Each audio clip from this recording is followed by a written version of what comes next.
think the craziest revelation for me is that we finally have a follow-up to that massive fucking celestial that was just sticking out the ocean. It's been 4 years!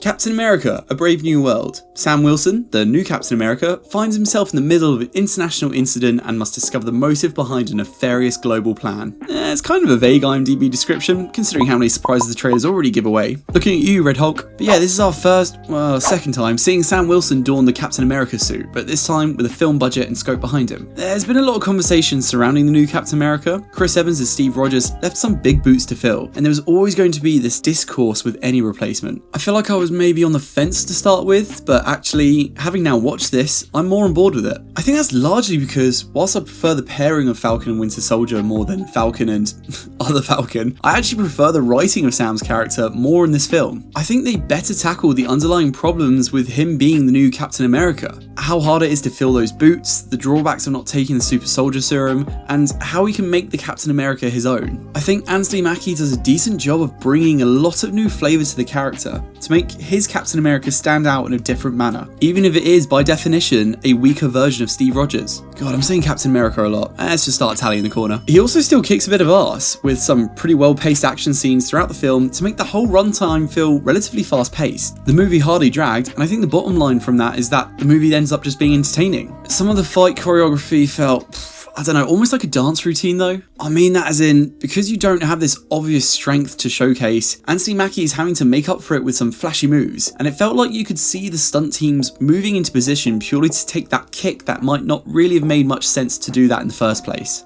It's giving me Book of Boba Fett vibes. Mackie's character has always been strong in the comedic moments, and I actually think him in the serious elements worked well here too. No corny speeches which were just void of any real meaning.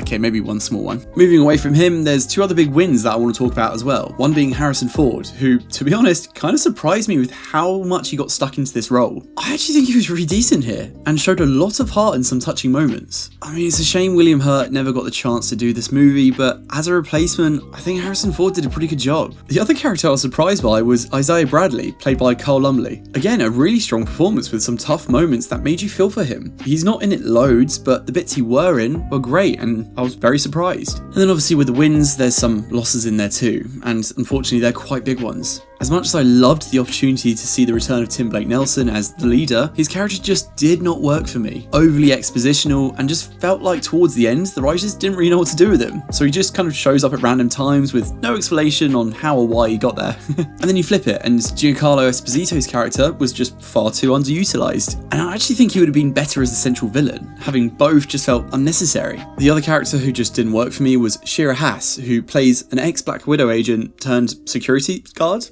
It might feel mean to say this, but I just didn't buy her as a character that was tough. And the bit of action she did do kind of harbours back to the fights feeling fake, because you're not convinced she's actually doing that work. She played a larger role than I expected, and I'm really not sure if that character needed to do so. I don't know. I do think there was a really solid core to this film. Mackie, Harrison Ford, and the Red Hulk I think worked really well. And let's be honest, they're kind of the main focus points. Even though there's some questionable moments of writing and story choices, it doesn't feel slow, and it runs off the same energy we've seen in other Marvel movies, which I can't really say for films like The Eternals or Ant-Man 3. The CG is also mostly decent, and action is also consistently appealing. I think shining best when Captain America is in the air, showing his strengths as a hybrid of the Captain and Falcon. I want to see more of Mackie in this role. I think it just needs a few more nudges in the right direction to win over more hearts. It's certainly not as bad as a lot of folks have been saying about it online. As a Marvel fan, I'd say I'd recommend going in with realistic expectations, and you'll get a few good nuggets from this. The Red Hulk fight could have been a bit longer maybe too.